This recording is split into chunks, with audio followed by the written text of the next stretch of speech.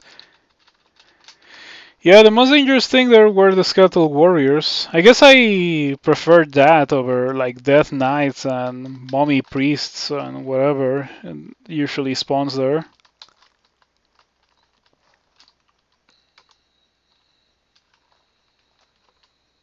Okay. Guardian Spirit. I definitely do not need that being an Ogre. Ooh, okay, that's dangerous. The whole level is made out of crystal. And crystal, in case you don't know, reflects bolt of fire and bolt of cold. As a player, you used to be able to take advantage of it, but now that player bolt of fire and bolt of cold no longer exist, if you try to use Irradiate, like as you can see, you can clearly see it marked that it's going to bounce. It doesn't seem that it would hit me in the current like situation, so maybe I should do it. Oh, I got a miscast. Okay.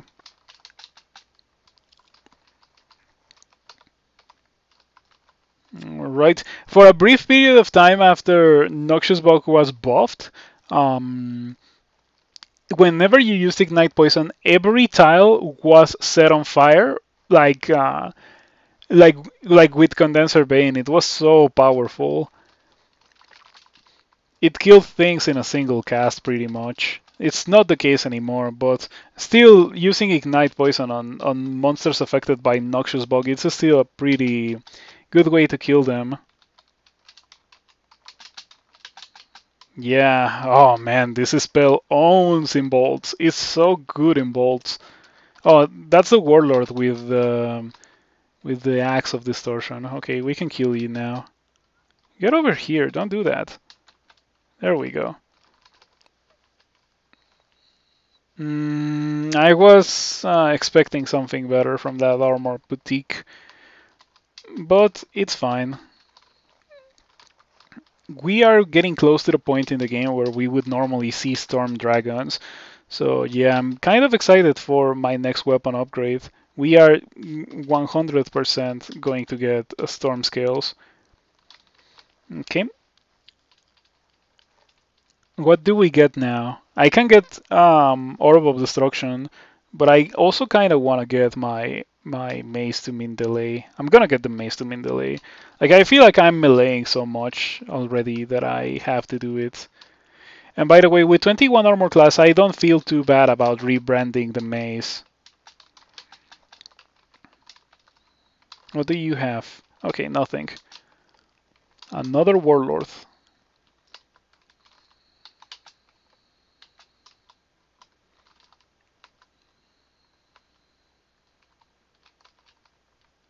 Not saving for Demon Whip? Demon Whip? Oh no, there's no Demon Whip in this game, fortunately. Yeah, maybe I would have gotten a Demon Whip, but the thing is that I already dumped all my Scrolls of Enchant Weapon into this Evening Star, and an Evening Star is like super good actually. Take a look at those stats. Base damage 15, base attack delay 15. It's like pretty much equivalent to a Demon Whip. Um, it's just that an Evening Star is much rarer because no monsters really drop it. Only demon spawns in Pandemonium, and by the time you're in Pandemonium, you already have what you would need to win the game. So yeah.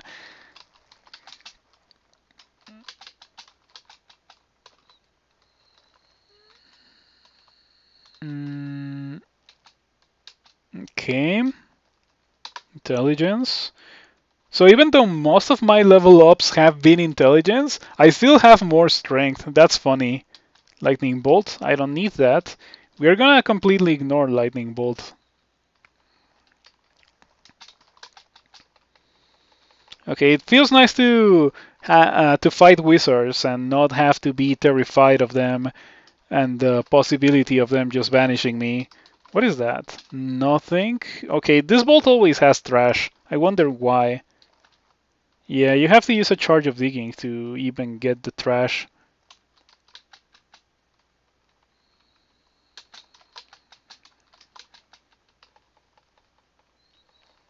Oh, you have a shield. Sneaky, sneaky bolt guard. Oh no, I gave myself yellow contamination. Okay, fingers crossed for no malmutation. Oof. It seems to happen so consistently that I don't get a malmutation. Um, I don't know. I've already gone over the threshold of contamination a fair amount of times this game, and I've not gotten a single malmutation. Or have I? I think I did get teleportitis once, but I don't know if I got it from contaminating myself too much with Irradiate. I really wanted to use a Starburst in this position, but unfortunately the level is made out of crystals, so instead of that we're gonna lure these guys over here and nuke them with that.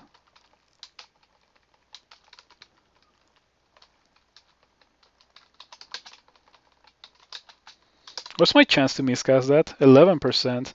It got quite better after training some armor. I still think that I'm probably gonna have to train some more of the relevant skills to be able to cast those things in shadow scales or eventually storm scales. Let's go back to bolts 3 because I didn't finish that. Oh, I accidentally went to D3, but fortunately I got stopped by these friendly monsters that then I proceeded to kill. All right. What is that? Unidentified scroll. Holy worth. Okay. Very glad that I decided to read identify on it. And truly, at this stage of the game, if you don't read identify on whatever consumable you find, you're doing it wrong. You really should read identify at this stage of the game. And by read identify, I mean read scrolls of identify on scrolls, not identify the scrolls by reading them. Identify scrolls by reading them at this stage of the game is actually like the thing that you shouldn't do, because it just wastes the item, which if you have not identified by this stage of the game is very clearly a rare item that you probably shouldn't waste. I should stop getting myself killed by this Frostheart. Yeah, I was stabbing it like it was nothing, and then all of a sudden my HP dropped like 25%, and I was like, what's going on? Okay, this is actually a good arena for me to use Noxious Boggin. It's Drink Attraction, my last one, but it's fine.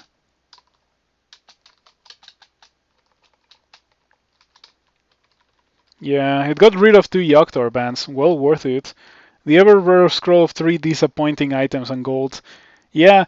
Oh, scarf. Ooh, yeah, give me that. Like immediately, like instant. Okay, we can get rid of this, and we can put on this instead of this.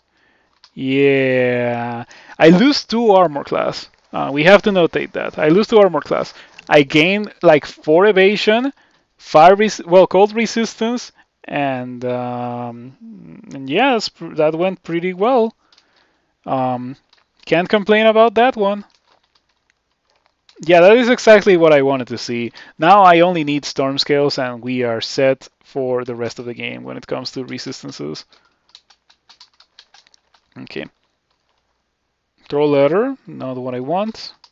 Storm scales is what I want.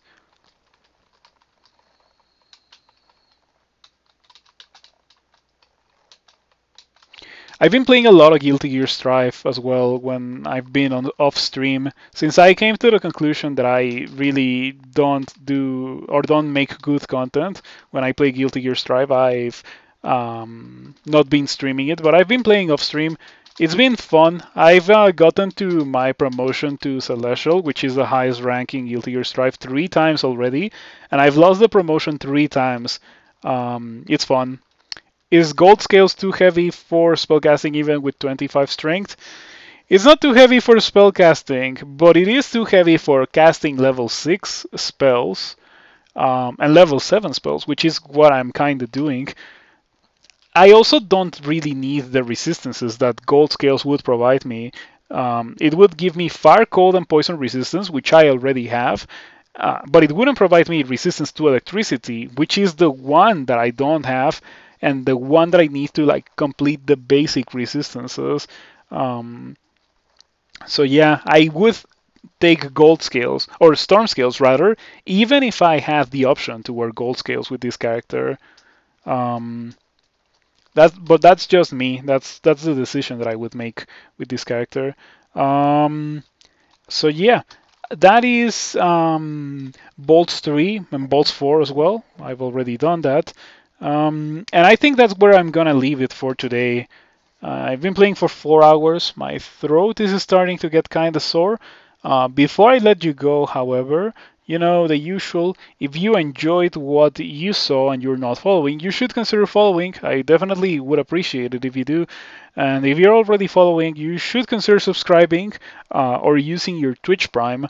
I would definitely appreciate it quite a lot. Like, it would definitely help me. At this point, I don't really have any more emote slots to unlock. I kind of pulled the trigger on that myself. But it would really help me to, you know, support the stream, let me continue doing this. Maybe sometime, maybe one of these days, like even fund like face cam and stuff, so you can see all the hand motions that I do and stuff when I am explaining things. And, you know, like maybe add to the experience. But of course, you don't have to do it. But I would appreciate it if you do. With that being said, let's see if there's someone to rate. But let's go to Depths 1 so I know what I have to do next time I play this, which is going to be tomorrow, by the way. I'm gonna go back to like consistently streaming. That was enough of a break for me after the tournament. And also, I have had fun with this character so far. There's been tricky situations, but we are powerful. Like, the character is strong, so I kinda am liking this a lot. And this is quite probably going to end in a win, unless something terrible happens, which has a potential to happen actually. Let me just reload the save real quick. And yeah, as I suspected, we have no blinking. So that is the terrible thing that could happen, like being stuck in a situation where I have to blink and not having the ability to do so. But leaving that aside, we are quite powerful. We have good damage, decent defenses, obviously Ogre HP, and we also have pretty good melee for when we run out of mana. So yeah, let's see who we raised today. Thank you for watching. Thank you for hanging out. Let's see who is streaming and who we can raise.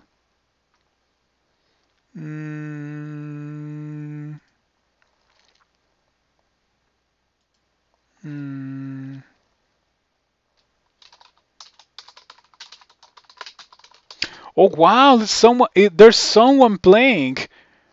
Yogi the Monk. I wonder if this person is like Russian or something. Let's scout. Let's scout the channel real quick before I rate.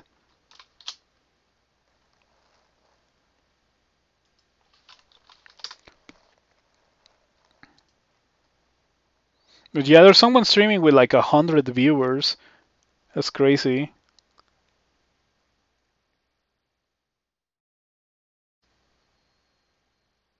No, it doesn't seem to be a Russian person. Yay, English. Okay, we're gonna rate that person. All right. So yeah, thank you for watching. Thank you for hanging out. Let's go rate that person who I've never seen before, who is playing Crawl for 100 people. All right. Have a nice rest of your night, and I'll see you tomorrow with more Crawl.